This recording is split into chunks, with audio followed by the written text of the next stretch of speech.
starts with there are four things that puts the brain in a dysregulated state. And Ira, the brain's either regulated or it's dysregulated. I don't need to put, we don't need to slap labels on there. It's an anxious brain. It's a depressed brain. It's a dysregulated brain. Genetics play a big role. Physical head trauma, the story of my son. I've been in ICU twice with brain injury. Emotional trauma, and I don't wish it on you, but if you're living life, you're going to experience some emotional trauma and stress.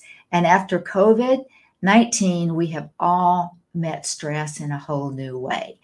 Welcome back, everyone, to the Geeks, Geezers, and Googleization Show, the home of Googleization Nation, where we talk with HR and business thought leaders about the crazy, never normal shift going on all around us. Our goal is to bring you ways to reimagine tomorrow and explore the ever-changing convergence of people, business, and technology. Here is your host, Ira Wolfe. Welcome back, everyone, to the Geeks, Geezers, and Googleization Show. Thank you for being part of Googleization Nation. I'm Ira Wolfe. If you think this is just another podcast, think again. This is the voice of the most important conversations on the future of work confronting business leaders and people today.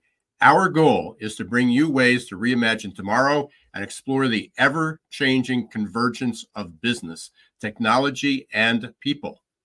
Today's show is brought to you by our good friends at Ivanti. Ivanti is at the forefront of making everywhere work work.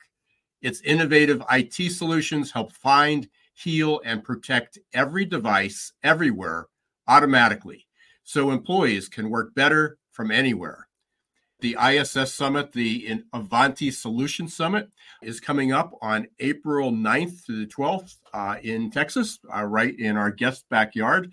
If you're interested in everywhere work, IT security, cybersecurity, please take a look at the Ivanti Solution Summit, and you can learn more about that at geeksgeezersgoogleization.com. as well as Avanti.com. Ivanti Solutions Summit 2024 is just around the corner. Join us in April to shape the future of work together with Ivanti. Learn more about this exciting event and register on the Geeks, Geezers, and Googleization website. Use code SM Industry Partners. In the past, we took our brain health for granted. We were smart or we weren't. Some of us had normal functioning brains, while others did not. If we weren't good at something like math, but loved the arts and music, we assumed it was our right brain sending us stronger signals. If you were lucky enough to be left-brained, careers in business, medicine, engineering, and accounting, logic were your destiny. And once you hit the ripe old age of 50, it was pretty much all downhill from there. Well, thanks to breakthroughs in medicine, technology, and neuroscience, it turns out that none of that is really true. And that's why I'm so excited today that Leigh Richardson, founder of Brain Performance Center and Brain Performance Institute, will be joining me today to talk about the ROI of brain health and why organizations must start investing in brain capital and putting it on their balance sheets. Leigh's going to help us get the record straight. But before Leigh joins us, it's time for the Perfect Labor Storm. This is when I share some facts or trends that I believe you should know. According to Harvard Business Review's article, Neurodiversity as a Competitive Advantage, people identified as neurodivergent often have a unique ability for understanding complex mathematics, recognizing obscure patterns in data, and or memorizing intricate details. Moreover, they also possess an unmatched level of concentration and imagination. With as many as 1 out of 5 people being identified as being neurodivergent, it comes at a time when employers are struggling to find enough skilled workers with the smarts to compete in today's topsy-turvy world and have the ability to focus.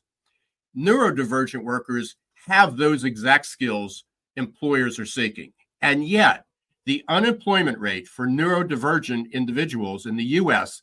is as high as 30 to 40%. Compare that to just 10% for disabled and a U.S. national average that has been hovering well below 4% and currently at 3.7. Well, we've got a lot to talk about with Leigh today.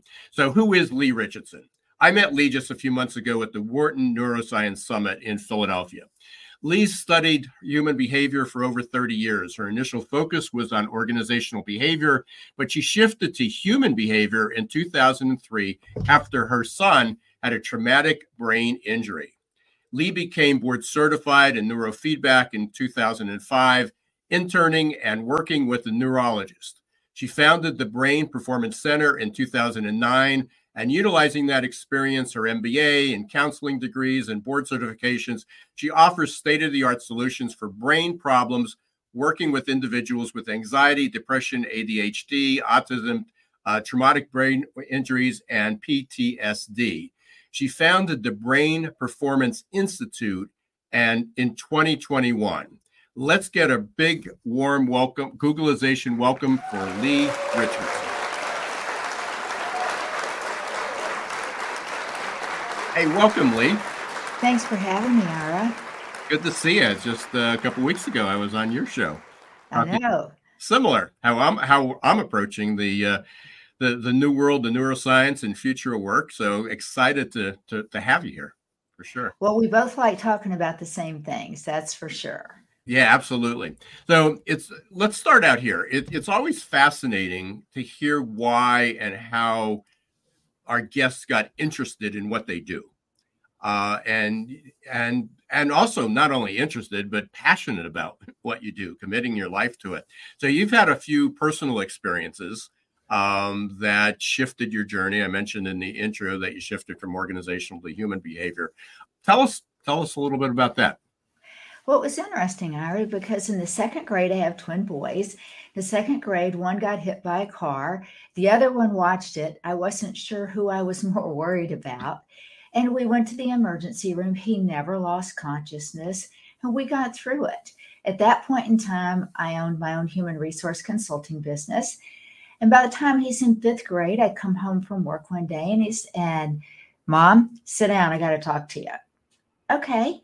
And basically he said, my brain is broke. Oh, honey, fifth grade's a really hard year. And he said, Mom, you're not listening. And I wasn't. So I did listen. And he had gotten on the internet, which was horrifying at that time. Those boys are 36 now. But he had gotten on the internet and he had read about ADHD. And he was convinced he had ADHD. I'd never heard of it. But I said, if this is important to you, I'll go to the school. I'll talk to your counselor. I did.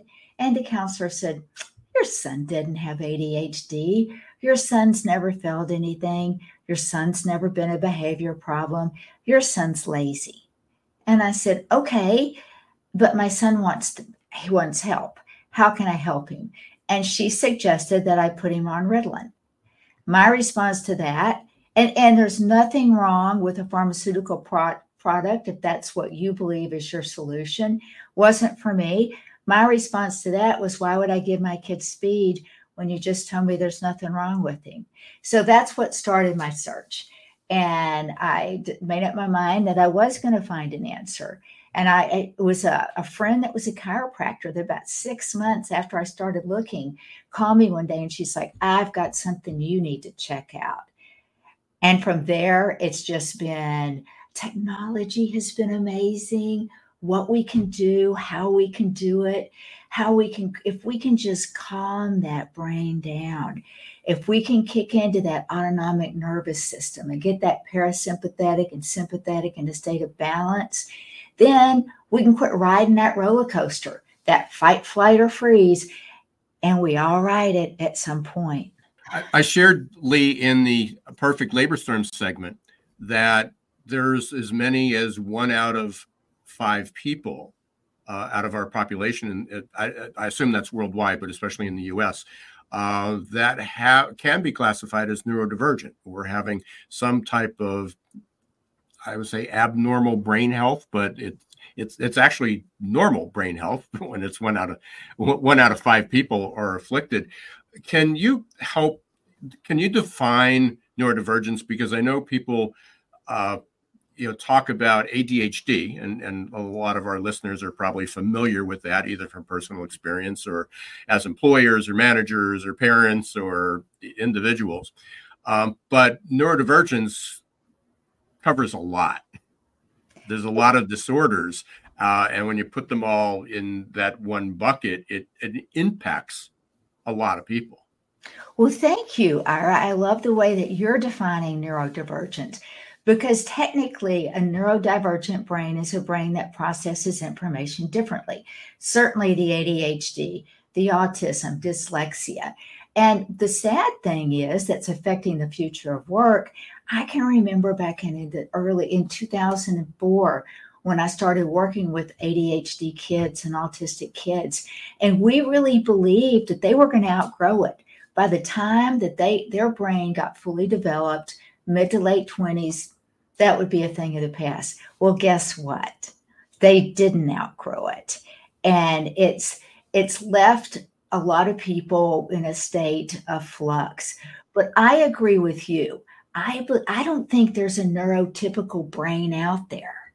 And I think that I know that if you suffer from anxiety or depression, that changes the way that you process information. And honestly, I've looked at a lot of brains since the 2005, and a depressed brain on a brain map on a QEEG can look exactly like an ADHD brain.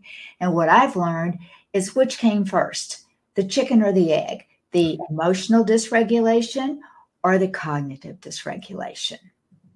So we're facing, I hate to use this word, unprecedented times. I call them the never normal times. So we've got a lot going on. The world is changing, the speed of change, acceleration. We've got AI, and then we have the normal stresses of our world. Right now we're going through, our presidential election, which is always stressful. We have, so many things that are happening to us personally. And it almost seems that we all need to approach the future. We all need to approach our day-to-day tasks. We all need to approach what we do differently. So where before it was like we want 80% of the population to fit into this model, this cookie cutter approach, and that's normal. And that was working for us when the world just was slower, or we had that opportunity and we weren't as connected. Now it almost seems that 20% might be holding the key. How their brains work might be the key to future success. Am I? Oh, absolutely. Right? Absolutely. You mentioned in your introduction the unique capabilities that a neurodivergent brain has. And I have got the best story. This is how I really got tapped into neurodivergent. So I have different counselors that will refer people here. They're like, they need some neuro work. I'm like, okay.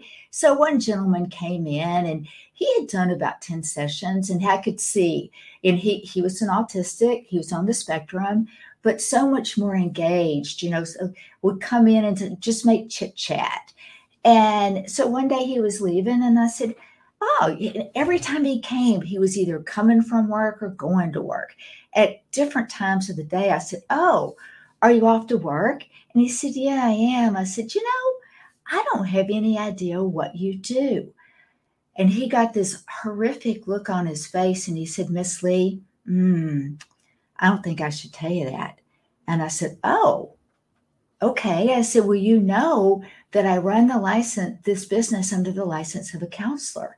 And unless you tell me you're going to kill yourself or somebody else, legally, I can't share a word. And he's like, I can't talk about that. And I said, wow. I said, okay, now you've got my curiosity up. What the heck do you do? And he said, well, I'm a gambler.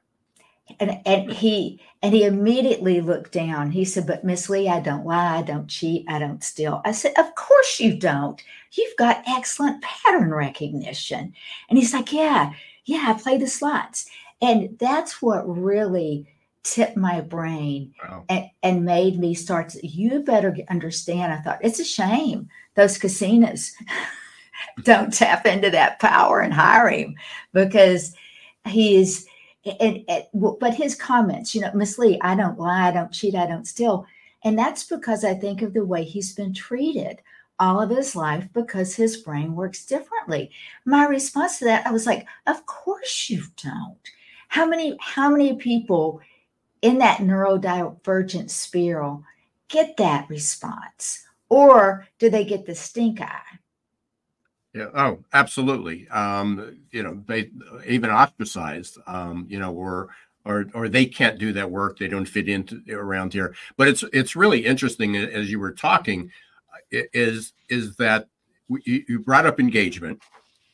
And the one thing I hear from every employer, and I'm teaching undergrad and graduate class, is, boy, it's so hard for students to focus. They're just all over the place.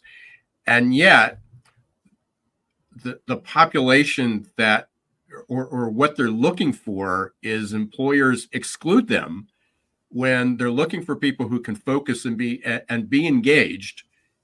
They ignore this neurodivergent population because they don't fit in around here. So we want people that focus, and we want people who are engaged, but not like them.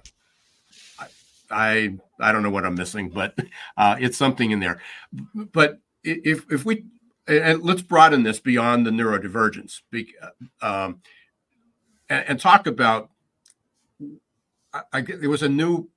it was a relatively new concept that I was just introduced to over the last year.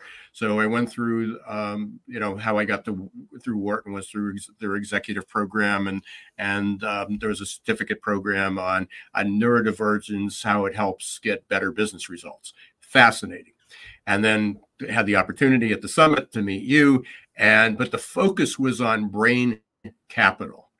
So I'm not sure that our listeners are really aware of what brain health and brain capital is, because if you and I surveyed 1,000 senior business leaders and said, we asked them about workforce transformation, change, artificial intelligence, and one of those things on the list was brain health and brain capital, my guess is that it would be at the bottom, or pretty close to the bottom of priorities.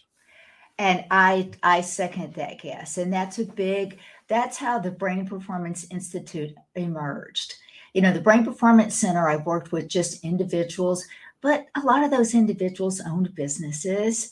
And so they would see a difference in themselves, and they would say, wow, it would be great if I could help my team, or if I could put some initiatives in place. And so that's the Brain Performance Institute emerged from that. But what we don't realize that, the brain's not fully developed until your mid to late 20s. The 30s are rocking. The 40s, maybe you start to plateau. The 50s, maybe you start to have some cognitive decline. The 60s, maybe you start to have some cognitive impairment. And it goes on from there. But it doesn't have to. If you invest in your brain health, which is your brain capital, at every stage of your life, it's going to improve your physical health. The body keeps score of everything going on in the brain, your productivity, your relationships with your family, with your friends, within your business. Everything you do, you don't do, how well you do it. It all starts with what's going on in the brain. How is that brain wiring and firing? Because brains that wire and fire together, they stay together.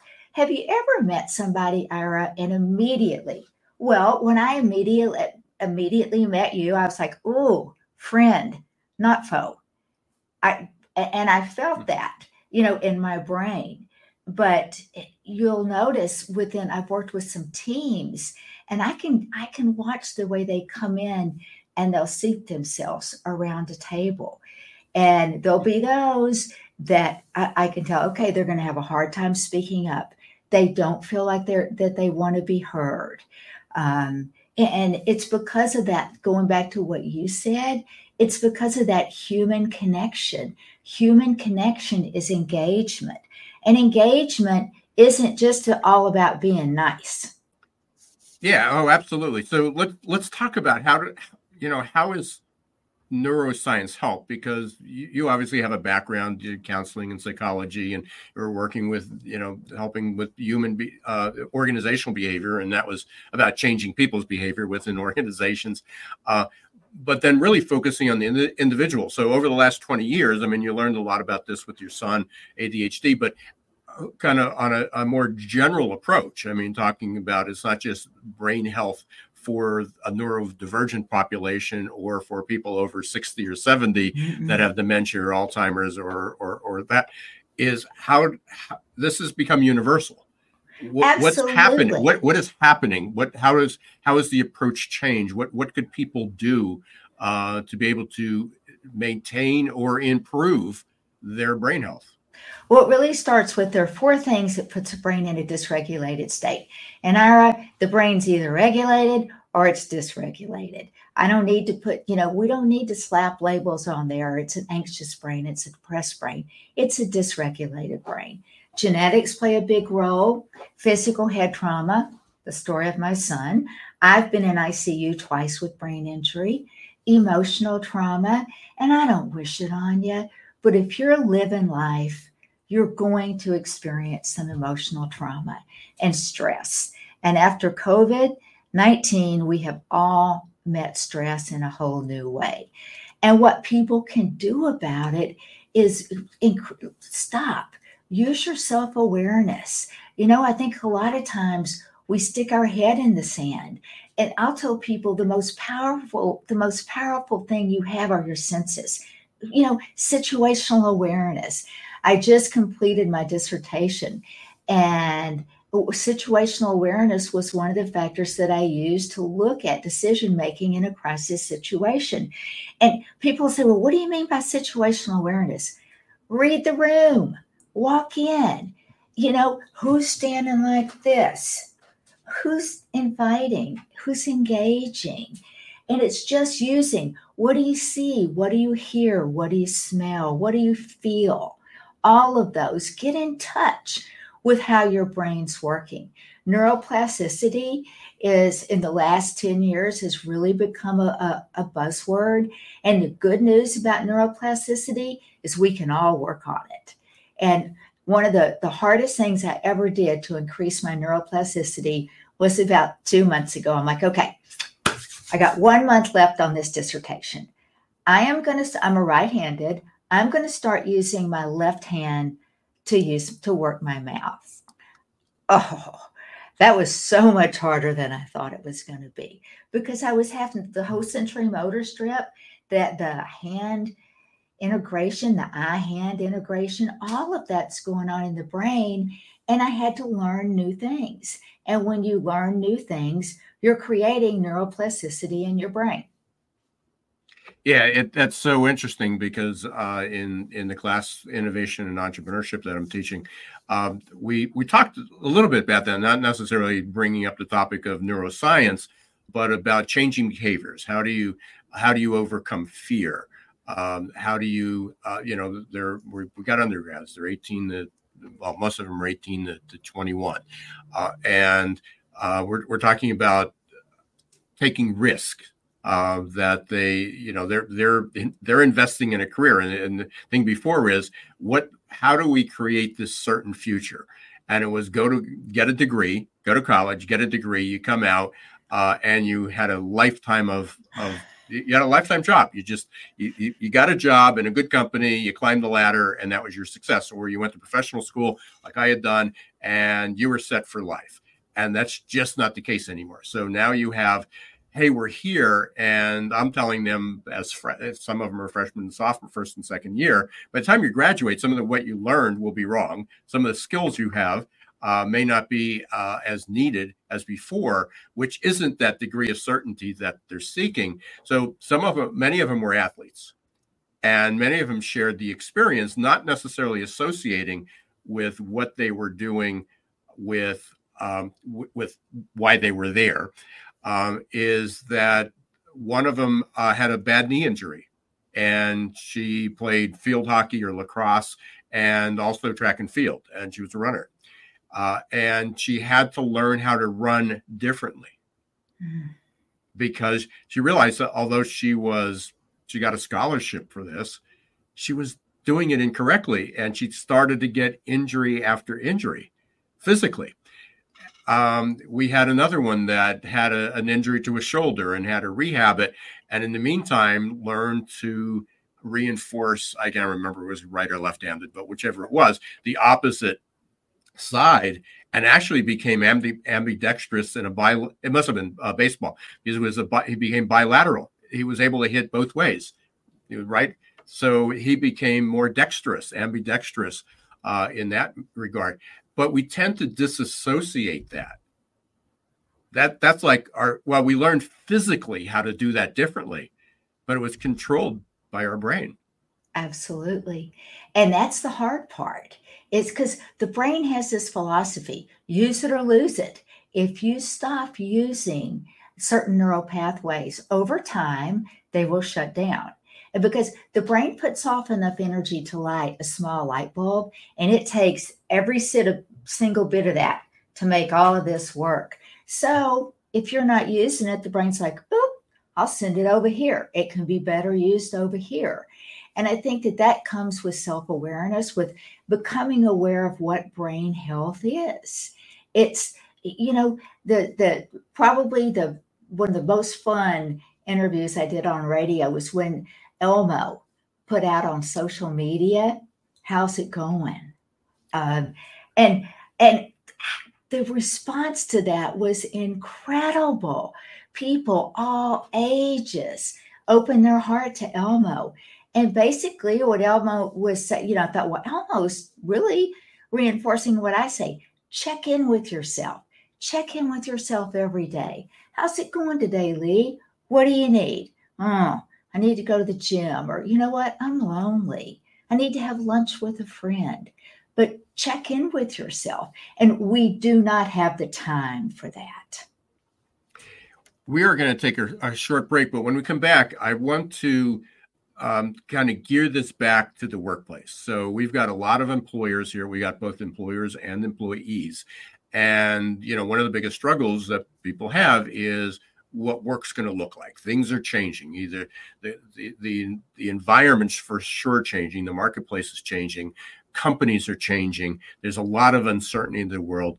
And based on where neuroscience is and what you've learned, be able to offer some tips, some guidance, because it's one thing to say, well, you need to become more self-aware, or you need to walk in the room and become in touch and observe people. But how do we make that real? How does that actually help me? Because if I look around and see all these different people and I can recognize all these different behaviors, so what?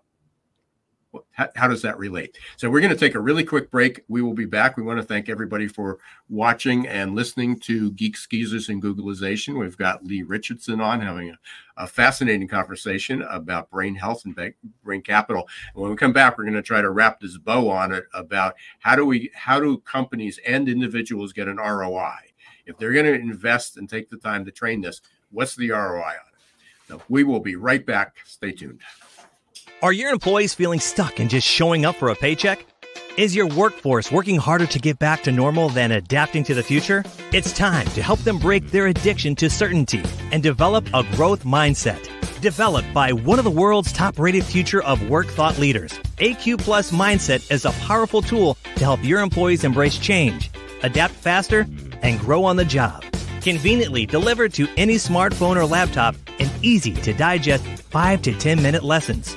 Managers can sit back and watch employee attitude shift towards growth and innovation in just 30 days. Are you ready to help your employees thrive in this ever-changing, never-normal world?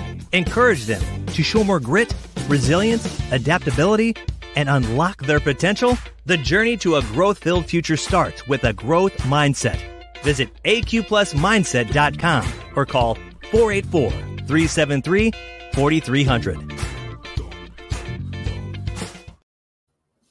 Hey, welcome back, everyone, to Geeks, Geezers, and Googleization. We're talking about the ROI of brain capital with Leigh Richardson, who is the founder of Brain Performance Center and Institute. Leigh, you're working with organizations and individuals now.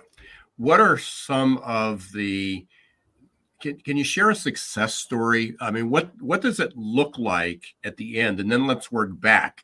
Like, how did you get to that point? Because I know people, we can talk all we want about the advances in neuroscience and the advances in our understanding of the brain and self-awareness, but it means nothing if we can't see what the result and the outcome is. Absolutely. So, what came to mind was an organization that I worked with, started off as a personal client. And he said, the people in my organization, they just cannot communicate. I said, well, of course they can communicate. They just all process information differently. And that got a double take. And so when we started to talk about that, and to identify where the differences were in the communication. And a lot of it was there was a lack of psychological safety. When you're communicating, some people are under the premise, I'm going to tell you what you need to know. That's all I'm going to share with you, because to share more requires trust. And a lot of people want the data. Don't talk to me. Give me the numbers. Give me the numbers. So how you express yourself, how you process that information, what's important to you. I mean, the way that you can communicate within an organization, that psychological safety, there's your secret sauce right there. That's going to get your employees to cooperate, to collaborate, and to innovate. So, and how do you get there? One of the easiest ways is to do a brain health SWOT analysis. Go in and look at the strengths of your diverse perspectives. What specialized skills do you have? What's the resilience in your organization? Look at your weaknesses. Communication was a big weakness in this organization. Look at sensory sensitivities. Some people, it cannot sit under fluorescent lights. It's just too much. It overstimulates them. Look at your social interaction. Look at your opportunities. How do you include more people? And look at your threats. And those threats usually come from misunderstanding and bias and team conflict. But we all have bias. We don't want to think we do, but we do. Leigh, it's so interesting because when we go back to you talk about trust and you talk about engagement, we're talking about communication. LinkedIn just came out and looked at the most in-demand skills. And we talked about this last week on the show. Most in-demand skill today, in addition to adaptability, but the most in-demand skill is communication. I've been in the workforce for 4 or more decades. It hasn't changed. We talked about communication way back then as a need. So we haven't gotten, obviously, it's still a demand, and we haven't gotten any better at it. Team building is about human connection. We talk about team building, but really ignored the connection. It was all based on, hey, if we're getting results, it must be working. And then we talked about engagement, but it was disconnected from that team building. So everybody still wants the same thing. But now we have new modalities. We have new information. We have data, not just hunches from managers. Oh, hey, I tried this and this worked. Now there's really data how this works. I don't know if you're familiar with Paul Zak. Paul is a neuroscientist, and he's been on the show, but he's got a company called Immersion. And the ability to measure how immersed, not just engaged, not just attentive, but how immersed our bodies are, how connected we are. And I still remember the first time we talked, he held up his watch because it's nap. And he held up his watch and he pointed to it, and it was like 80 something. And I said, okay, is that good or bad? And he said, no, we're in sync. We're in connected. We have flow. We're going together. So there are ways to be able to measure everything that we used to just throw out as words and terms. And as you're describing what companies need to do that connect, build connection, um, improved communication is now just, let's not go through the exercise of, oh, we had a seminar on communication, we had a seminar on team building. Now, the ROI of that is we can really, really measure how connected people were. Are they communicating better? Not just that it sounded better, or that people said, yeah, I think it's better. Oh, good. Okay, so it was an effective seminar. Well, it's interesting to me because it all starts with communication. Everything we do, and that neurodivergent, if we want to be technical, that workforce that's neurodivergent, they communicate differently. Maybe they don't look you in the eye, and it's not a sign of disrespect. It's a different social interaction. And maybe they will sit in their office in the dark because that's where they're comfortable. But I can't tell you how many clients who said, I hate going into work. Everybody knows I have a problem with anxiety. And so I can see when I walk in the door, they're checking me out. Am I okay today? Or am I not okay? Can we talk to her? Can we talk today? Or am I going to get my head bit off? Right? Yeah, and you got it. Yeah, it's so challenging. So it's really interesting because, we certainly focused on the future of work, and we talk about remote work and hybrid work and people coming in the office. And yet there's this, there's CEOs that want everybody back because it's certainly more comfortable, or they have real estate to fill, whatever reason that they have. And yet the COVID pandemic, this isolation, and this going home, I mean, there's the downside to it of isolated and loneliness and people who do need that connection. So there's some people who do need to be in the same room with other people. But there are people that became much more productive during that time.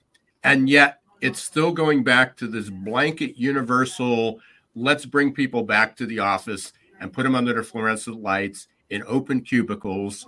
And they just have to get over their anxiety. Well, and as well as I do, that is not going to go smoothly. And it's not. It's definitely not. But it's more than just not going smoothly with the internal workforce. What about, the companies that really have the competitive edge, they're the ones that are socially responsible. And they're the ones that pay attention to what their employees need. And they see something bigger than just ourselves. And when you look at the ones, if you look at the positive brand appeal, and names come to mind immediately. Nike, just do it. But they create that socially conscious interaction between their customers. And business owners, they'll talk about that. They certainly want to entice the customer and spend your money here. Well, we need to be doing the same thing. The most important asset that we have as a business owner, the most important asset I have is my team. Yeah, we've talked for years about our most important asset is our people, but organizations and leadership didn't necessarily act that way. It became a slogan rather than making it happen. And finally, and I think there's a danger in that now too, because we're so focused on AI and technology and robotics and automation, that there's this assumption that we're not going to need people. And we know that's not going to be the case. We're going to need people in different ways. And we're going to need people who have great imaginations. And we're going to have people who can digest obscure, abstract, contradictory information and somehow make sense of it. And so back to our neurodivergent population, that's the group we can learn from them, from doing it. And now it's not just, we don't know what makes them work. We do know what, to a strong degree, we do know what makes their brains tick. Absolutely, we know. And I think that, there's been a real shift. An APA 2023 trend showed that the responsibility used to be on employees. If you have a mental health issue, figure it out, get your stuff together. And that shift has shifted to the organization. And there was a survey I saw that said, is it the employer's responsibility to prevent work-related mental health problems from developing among employees? 81% of the leaders said, just like you did, yes. And there's a call to action. There's 12 billion days that are lost each year from work and school just due to anxiety and depression. And that equates to about $1 trillion. That's a lot of money. And the future doesn't get any brighter. The World Health Organization predicts by 2030 that brain-related disease and anxiety, depression, those are brain-related disease, that will be the largest disability in the world. And the WHO's saying to the corporations, hey, it's time to step up. Somebody has got to step up and protect and promote their workers' mental health and well-being. Yeah, and a tip to senior CEOs and senior leaders and who say, but we have an EAP. EAP is treating the symptoms, and I'm certainly not bashing the value of an EAP, but EAPs were designed and it falls under this the medical expense category, and it's measured by medical expense, and yet you have it, you're investing in it, but only 97% of on average of people within an organization that have an EAP that don't use it. And that's because where is the EAP? Does anybody know how to access it? Does anybody? Still a stigma. And the stigma associated with it. And that's why I shifted. In 2005, my focus was on mental health. Too much negative around that. So, and that's when I wrote my book, Turn Your Brain On to Get Your Game On, to help people to understand it's okay to not be okay. And so I thought, well, if I just quit calling it mental health and I call it brain health, that'll reduce the stigma. Well, it did for me and you. Yeah. I don't know about anybody else. Yeah, no, absolutely. Unfortunately, we're coming up toward the end here, and there's a couple things that I like to do as a wrap up. And one final question to you is, was there a question I should have asked you that I didn't? I approach brain health as a conversation. And one of the things I've learned a long time ago is not to set expectations. So I enjoyed, I think that we talked about, so we made some really important points. And I think that I hope we increase the level of understanding in corporations about neurodiversity. If I can check that box, I'm quite happy. Excellent. Thanks. So here's one of the most fun parts of the show. We call it the lightning round, and I ask two or three questions just to get to know Leigh, to share some things. So what if you were a car? Okay, if you came back as a car, what type of car would you be and why? Well, I just got a Porsche, and I absolutely love it.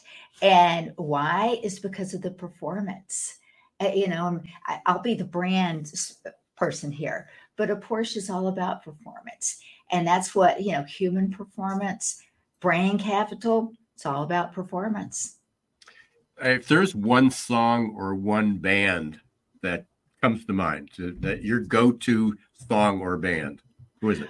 Well, I grew up with the Beatles, and I still, when I find myself in a reflective, mode, I'll go to the Beatles. Okay. Good. And it might, I'm sure somebody mentioned someone from the Beatles in the past, but that's great. Final question. What's something people often get wrong about you? I think that they get wrong about my motivation. Do I absolutely want to create social change? And that's really what drives me. That's what drove the PhD program. That's what has driven the WBE and C certification is, yeah, I do want to help people, but I want to create social change around that on a bigger level, because it's okay to not be okay. Yeah. What a great message to end on, for sure. Leigh, how can people get in touch with you, learn more about your institute and the center and your book? Just go to that. We're on social media. I'm on LinkedIn, Leigh Richardson, and we're on Facebook and Instagram. We have that good old-fashioned Brain Performance Center website, and I've just put live a Brain Performance Institute. So we're there. We're on social media. Love to hear from you. The first step with doing business with the Brain Performance Center is a complimentary consultation. So call the office, 214-329-9017. Set that up. Excellent. Thank you so much, Leigh. It's great to have a conversation again, and really fortuitous that we connected back in November. Hopefully that journey continues and continue to learn a lot more about you. Congratulations on your dissertation, and hopefully that goes well. We'll stay in touch. And I know you got your another visit to Philadelphia coming up, and hopefully that's as rewarding as you hope, as you want it to be. Thank you so much for having me, Ira. I look forward to next time. Absolutely. I want to thank all our listeners today from Googleization Nation. Thanks for being part of it. If you haven't joined us, please do so. It's free to join. Just go to Googleizationnation.com. I want to extend a special thanks to my guest, Leigh Richardson, and all our listeners for tuning in. Thank you to Avanti for sponsoring our show. And don't forget to check out the upcoming Avanti Solution Summit coming up just in a few weeks, April 9th to 12th. You can learn more about the summit by visiting our website at Geeks, Geezers, and Googleization, or Avanti.com. And if you haven't subscribed to Geeks, Geezers, and Googleization on your favorite podcast platform or YouTube, please do so and leave us a review or a comment. And until next time, don't let the shift hit your plans. Thanks for watching Geeks, Geezers, and Googleization. Be sure to listen to the podcast and follow us on YouTube. This show was produced and edited by Hilton Productions.